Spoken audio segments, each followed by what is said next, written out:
நல்ல காலம் பிறந்திருச்சு,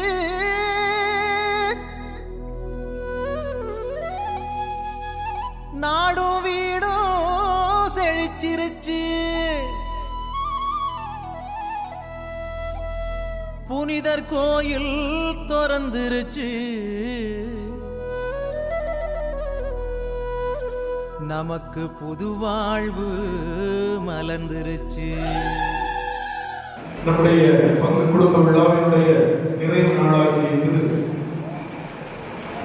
நம்முடைய பாதுகாவலர் புனித பிரான்சிஸ் சவேரியாருடைய விழாவை பக்தியோடும் நம்பிக்கையோடும் கொண்டாடி கொண்டிருக்கக்கூடிய தருணத்தில் கடந்த 9 நாட்களாக நாம் நவநாட்களை சிறப்பித்து நம்முடைய பங்கு மக்களும் இணைந்து கிளை கிராமங்களில் உள்ள இறை மக்களும் இணைந்து அன்பியங்கள் இணைந்து பக்த சபைகள் இணைந்து இந்த நாளிலே மறைக்கல்வி சிறப்பிக்கக்கூடிய இந்த மாபெரும் மறை நிகழ்விலே நாம் எல்லோரும் மகிழ்வோடு பங்கேற்றுக் கொண்டிருக்கின்றோம். இறைவனுடைய ஆசி நம்முடைய புனித பிரான்சிஸ் சவேரியாருடைய பரிந்துரையால் நம் அனைவருக்கும் நம் அனைவருடைய குடும்பங்களுக்கும் தொடர்ந்து பொழியப்பட வேண்டும் என்று உருக்கமாக ஜெபிப்போம். அன்புக்குரிய சகோதர சகோதரிகளே, நம்முடைய புனிதருடைய வாழ்வில் அவர் கொண்டிருந்த அர்ப்பணிப்புகளை நல்ல பாடங்களாக நல்ல சிந்தனைகளாக இந்த நாட்களில் நமக்கு மைய சிந்தனையாக கொடுக்கப்பட்டுள்ளது. அந்த வரிசையிலே இன்றைக்கு சவால்களை சரித்திரமாக்கிய புனிதர் பிரான்சிஸ் சவேரியார் என்ற மைய சிந்தனையில் இந்த விழாவை சிறப்பித்துக் கொண்டிருக்கின்றோம். நேற்றைய தினம் மாலை வழிபாட்டிற்கு பின்பு நம்முடைய தெருக்களில் நம்முடைய இல்லங்களுக்கு நடுவிலே நம்முடைய புனிதர் வலம் வந்தபோது நாம் எல்லாம் பக்தியோடு வரவேற்றோம், அவரை புகழ்ந்து மகிழ்ந்தோம், பாடி மகிழ்ந்தோம், கொண்டாடினோம். அப்படிப்பட்ட ஒரு புனிதர் நம்முடைய இல்லங்களுக்கெல்லாம் நம்முடைய குடும்பங்களுக்கெல்லாம் நம்முடைய தனிப்பட்ட வாழ்வுக்கெல்லாம் ஆசிரியரை பொழிந்து கொண்டிருக்கக்கூடிய இந்த புனிதர் வாழ்வில் சந்தித்த சவால்களை எப்படி சரித்திரமாக்கி இருக்க முடியும் என்பது நமக்கு உண்மையாகவே ஒரு கேள்வி இருக்கின்றது. 31 வயதிலே அவர் குருப்பட்டத்தை பெறுகின்றார். தன்னுடைய 31 வயதில் குருப்பட்டத்தை பெற்ற பின்பு, அதாவது 16ஆம் நூற்றாண்டினுடைய தொடக்கத்திலே அவருடைய வாழ்வு தொடங்குகின்றது. 31 வயதில் அவருக்கு குருப்பட்டம் கிடைக்கின்றது. குருப்பட்டம் கிடைத்த சில நாட்களில் அவரை திருத்தந்தைக்கு முன்பாக ஐவரை நிறுத்துகின்றார்கள். அப்போது 3ஆம் ஜான் என்ற போர்ச்சுகீசிய மன்னன் ஆசிய நாடுகளில் கிறிஸ்தவத்தை பரப்புவதற்கு என்றல்ல மாறாக தங்களுடைய ஆட்சியை நிலைநாட்டுவதற்காக அடுத்த கட்டம், அவர்களுடைய ஆட்சியினுடைய அடுத்த கட்டம், ஆதிக்கத்தினுடைய அடுத்த கட்டம் ஆசிய நாடுகள் என்று இருக்கக்கூடிய நிலையில் ஐவர் அங்கே நிறுத்தப்படுகின்றார்கள். அந்த ஐவரில் ஒருவர் புனித சவேரியார். அன்புக்குரிய சகோதர சகோதரிகளே, அவரை இஞ்ஞாசியார் தேர்ந்தெடுக்கின்றார் இந்திய நாட்டிற்கு அனுப்புவதற்கென்று. இந்திய நாட்டிற்கு அனுப்புவதற்கென்று தேர்ந்தெடுத்தது அவருக்கு மிக பெரும் சந்தோஷம். தாய் தந்தையை விட்டு செல்வது என்பது மிக பெரும் கடினம். அன்புக்குரியவர்களே, சவேரியார் தன்னுடைய 6 வயதில் தன்னுடைய தந்தை இழக்கின்றார். இழப்புகளை அதிகமாக சந்தித்தவர் நம்முடைய புனித பிரான்சிஸ் சவேரியார். எனவே தனிமையான ஒரு வாழ்க்கையை அனுபவித்துக் கொண்டிருந்த அந்த காலகட்டத்தில் தன்னுடைய சொந்தங்கள், தன்னுடைய நட்புகள் இவற்றை எல்லாம் விட்டுவிட்டு இன்னொரு தேசத்திற்கு நற்செய்தியை பரப்புவதற்கு செல்வது என்பது அவ்வளவு சுலபமான விஷயம் அல்ல. ஆனால் அதை ஏற்றுக்கொண்டார். அவருடைய அந்த உற்சாகத்தை ஏற்றுக்கொண்ட அந்த உற்சாகத்தை, அழைக்கப்பட்ட போது அவருக்கு இருந்த உற்சாகத்தை ஒரு ஆசிரியர் எப்படி எழுதுகின்றார் என்று சொன்னால், அதை கேட்ட மாத்திரத்தில் அவர் புன்முறுவலோடு இருந்தார், சிரித்துக் கொண்டே நடந்தார், தனிமையாக இருக்கின்ற போதெல்லாம் சிரித்துக் கொண்டு மகிழ்ச்சியோடு இருந்தார் என்று சொல்லப்படுகிறது. ஒரு இளைஞனிடத்தில் ஒரு இளம்பெண் ப்ரொபோஸ் பண்ணதுன்னா என்ன நிலைமை, என்ன ஒரு உணர்வு இல்லையா?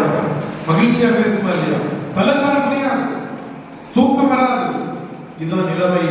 இதுபோன்று இந்தியாவுக்கு நற்செய்தி பறைசாற்றுவதற்கு என்று புனித பிரான்சிஸ் சவேரியாரை தேர்வு செய்யப்பட்ட அந்த மாத்திரத்தில் அவருடைய உணர்வு இருந்தது. அதை அப்படியே தனிப்பட்ட விதத்தில் மகிழ்ச்சியை வெளிப்படுத்திக் கொண்டிருந்தார் என்று சொல்லப்படுகிறது. அன்புக்குரிய சகோதர சகோதரி, அதுவே ஒரு சவால். தனிமையில் வாழ்ந்து கொண்டிருந்த, அதாவது குடும்பத்திலே தனிமையை அனுபவித்திருந்தால் சமூகத்தில் தன்னுடைய நண்பர்களோடு இருந்த அந்த காலகட்டத்தில் இன்னொரு தேசத்திற்கு, அதுவும் ஐரோப்பாவில் இருந்து ஆசிய கண்டத்தில் இந்திய நாட்டிற்கு தன்னை நற்செய்தி பரப்புவதற்கு என்று அனுப்புகின்ற போது அடைந்த மகிழ்ச்சி கொஞ்ச நஞ்சம் அல்ல. அனுபவிக்கவர்களே, அதுதான் அவருடைய சவாலை சரித்திரமாக்குவதற்குடைய தொடக்கம் என்று சொல்லலாம். ஏன் இந்த நாட்டிற்கு வந்த பின்பு அவருக்கு எல்லாம் சாதகமாக அமைந்திருந்ததா என்று கேட்டால் அதுவும் இல்லை. அவர் தன்னுடைய சபை தலைவருக்கு கடிதம் எழுதுகின்ற போது அந்த வருத்தங்களை வெளிப்படுத்துகின்றார். இங்கே என்னென்ன துன்பங்கள் இருக்கின்றன, என்னென்ன சவால்கள் இருக்கின்றன, என்னென்ன பாதகங்கள் இருக்கின்றன என்பதை குறித்து அவர் எழுதுகின்றார். ஒன்று, இங்குள்ள கலாச்சாரம் முற்றிலும் வித்தியாசமாக இருக்கிறது. இங்குள்ள மொழி அவருக்கு முற்றிலும் வித்தியாசமாக இருக்கின்றது. இவையெல்லாம் அவர் சந்தித்த சவால்கள். ஆனால் யோசித்து பாருங்கள், திருமணத்து பெறுவதற்கு மக்களை தயாரிக்கின்ற போது அதற்கு உரிய பாடங்களை ஒரு சிறு நூலில் வெளியிட்டிருக்கின்றார். தமிழிலே மொழியே போர்ச்சுகீசிய, அதாவது ஸ்பெயின் நாட்டிலே பிறந்த அவருக்கு என்ன மொழி இருந்தது? ஒரு காலகட்டத்தில் தென் அமெரிக்க நாடுகள் என்று சொல்லக்கூடிய லத்தீன் அமெரிக்க நாடுகளை அதிகமாக ஆண்டு கொண்டிருந்த அந்த பகுதி ஸ்பெயின், ஸ்பானிஷ் என்ற மொழி.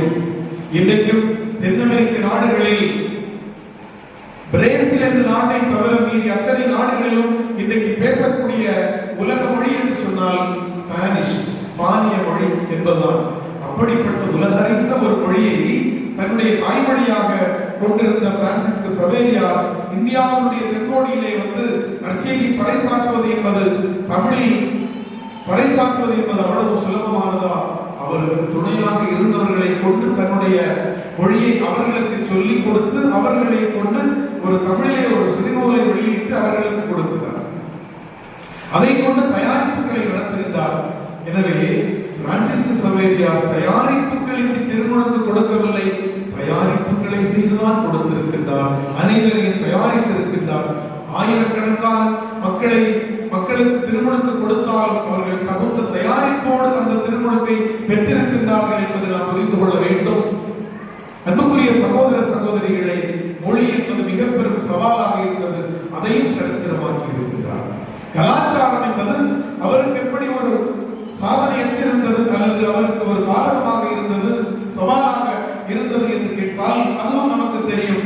இன்றைக்கு நீங்கள் ஐரோப்பிய நாடுகளுக்கு சென்று பார்த்தால் அங்குள்ள கலாச்சாரம் எப்படி இருக்கும் என்பது தெரியும்.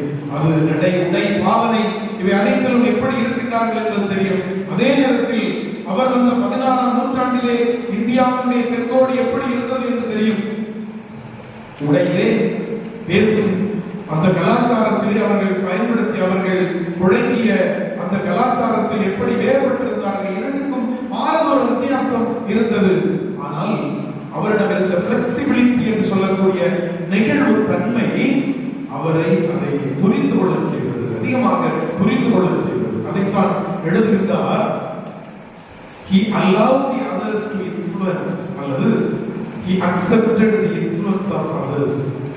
பிறர் அவரை பாதிப்பதை, பிறர் அவர் மேல் தாக்கம் செய்வதை அவர் புரிந்து கொண்டார், ஏற்றுக்கொண்டார். அன்புக்குரிய சகோதர சகோதரிகளே, ஒருவரிடத்தில் நாம் பேச தொடங்குகின்ற போது அல்லது ஒருவர் நமக்கு தொலைபேசியிலே அலைபேசியிலே அழைக்கின்ற போது அவருடைய எண்ணை பார்த்தவுடன் நாம் என்ன நினைப்போம், என்ன எதிர்பார்ப்போம் அல்லது என்ன சிந்திப்போம் என்று பார்த்தால் இந்த நேரத்தில் இவர் எதிர்த்து போன் பண்றார், அப்படிதானே யோசிப்போம், அப்படிதானே இதுக்கு என்ன பதில் சொல்லலாம் என்று காத்திருப்போம். அன்புக்குரிய சகோதர சகோதரிகளே, முன்சார்பு எண்ணம் என்று சொல்லக்கூடியது, பிரிஜிடியூஸ் என்று சொல்லக்கூடிய ஆங்கில வார்த்தையுடைய அர்த்தத்திற்கு முற்றிலும் மாறுபட்டவராக, வேறுபட்டவராக நம்முடைய புனிதர் திகழ்ந்தார் என்று அவருடைய வரலாறு சொல்லுகின்றது. எனவே ஓப்பன்னஸ், திறந்த மனநிலையோடு மக்கள் மத்தியில் சென்றார். அவர் போதித்த போது அவருக்கு எதிர்வரக்கூடிய பாடங்களை, எதிர்வினைகளை அவர் ஏற்றுக்கொண்டார். ஏற்றுக்கொண்டார். அதை ஏற்றுக்கொண்டதுதான் அவருடைய அந்த நிலை என்று சொல்லலாம். சரித்திரமாக்கியதனுடைய காரணம் அதுதான். எனவே அவர் ஒன்றை எதிர்பார்த்து செல்லவில்லை. இன்றைக்கு மனிதரிடத்தில் இருக்கக்கூடிய பண்பும் எதிர்பார்ப்புகள், பலரிடத்தில் எதிர்பார்ப்புகள் இருக்கின்றன. என்ன கிடைக்கும், நாம் இதை செய்வதால் நமக்கு என்ன திரும்ப கிடைக்கும் என்று எதிர்பார்த்தே செய்கிறோம். ஒருவரிடத்தில் சிரித்தால் அவர்கள் சிரிப்பார்களா எதிர்பார்ப்பு, ஒருவருக்கு ஒரு நன்மை செய்தால் அவர்கள் திரும்ப நன்மை செய்வார்களா, இல்லையே நாளையே நமக்கு திரும்ப செய்வார்களா என்ற எதிர்பார்ப்பு. இப்படி படிப்படியாக ஒன்றன் பின் ஒன்றாக நம்முடைய குடும்பத்திலும் நம்முடைய சமூகத்திலும் ஒருவரை சந்திக்கின்ற போது, அவர்களை அணுகுகின்ற போது, அவர்களோடு பழகுகின்ற போது, அவர்களுக்கு பணியாற்றுகின்ற போது நமக்கு மனதுக்குள் இருப்பதெல்லாம் எதிர்பார்ப்பு. என்ன கிடைக்கும் எனக்கு? அன்புக்குரிய சகோதர சகோதரிகளே,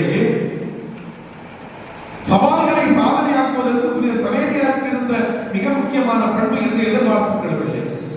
எந்த எதிர்பார்ப்புகளும் இல்லாமல் இந்த தூரத்தில் பயணித்து வந்து இந்த திருமுழுக்கை கொடுத்து மக்களை எல்லாம் மனமாற்ற வேண்டும் என்ற பண்போடு, உயரிய நோக்கோடு, உயர்ந்த எண்ணத்தோடு அந்த பணியை சீரிய நிலையிலே அவர் செய்திருக்கின்றார் என்று சொன்னால் அவரிடத்தில் வேறு எந்த எதிர்பார்ப்பு, தனக்கென்று தன்னுடைய தனிப்பட்ட வாழ்க்கைக்கு எதுவும் கிடைக்க வேண்டும் என்ற எதிர்பார்ப்பு அவரிடம் இருந்ததே இல்லை. அதுதான் அவருடைய இந்த சரித்திரமாக்கியதனுடைய ஒரு மிக முக்கியமான பண்பு என்று நாம் பார்க்க வேண்டும். அன்புக்குரிய சகோதர சகோதரிகளே, சவால்கள் வந்ததை அவர் எதிர்கொண்ட விதம், அதற்கு அடிப்படையாக இருந்தது அவருடைய இறைவேண்டல். அன்புமிக்க சகோதர சகோதரிகளே, இறைவேண்டலில் அவர் தன்னுடைய நேரத்தை செலவழித்தார். நீங்கள் மணப்பாடின் இடத்துக்கு நீங்கள் பலமுறை சென்றிருப்பீர்கள். புனித சவேரியா குகை என்ற ஒன்று இருக்கின்றது. அங்கே ஒரு கிணறு இருக்கின்றது. அந்த குகைக்குள் இருந்துதான் கடிதங்களை எழுதியிருக்கின்றார் என்று அவருடைய வரலாறு சொல்லுகின்றது. அன்புமிக்கவர்களே, ஜெபத்திலே அவர் அதிக நேரத்தை செலவழித்தார். இறைவனிடத்தில் அனைத்தையும் ஒப்புக் கொடுத்தார். இறைவனிடத்தில் தன்னை சரணாகதியாக்கினார், தன்னை சமர்ப்பித்தார். தன்னிடம் இருந்த நிறை குறைகள் அனைத்தையும் அவரிடத்தில் ஒப்புக் கொடுத்தார். இறைவா, நீர்தான் எனக்கு எல்லாம் என்ற உணர்வோடு அவர் செயல்பட்ட காரணத்தினால் அவருக்கு அனைத்தையும் சரித்திரமாக்கக்கூடிய ஒரு வாய்ப்பு ஏற்பட்டது, ஒரு நிலை கிடைத்தது என்பதை நாம் புரிந்து கொள்ள வேண்டும். அன்புமிக்க சகோதர சகோதரிகளே, இந்த மனிதரிடமிருந்து நம்முடைய பாதுகாவலராகிய புனித பிரான்சிஸ் சவேரியாரிடமிருந்து நாம் பெற்றுக்கொள்ள வேண்டிய பாடங்கள் ஏராளம் இருந்தாலும் நம்முடைய வாழ்க்கையிலே நாம் பல்வேறு வேதனைகளை, சவால்களை சந்திக்கின்ற போது உள்ளம் சோர்ந்து போகின்றதா இல்லை? ஒரு கணம் நாம் சோர்ந்து போகின்றோம். நாம் அடுத்து எனக்கு வாழ்வில்லை என்று நினைக்கிற ஒரு நோய் வந்துவிட்டது, ஒரு இழப்பு வந்துவிட்டது, நம்முடைய குடும்பத்தில் ஒரு இறப்பு வந்துவிட்டது.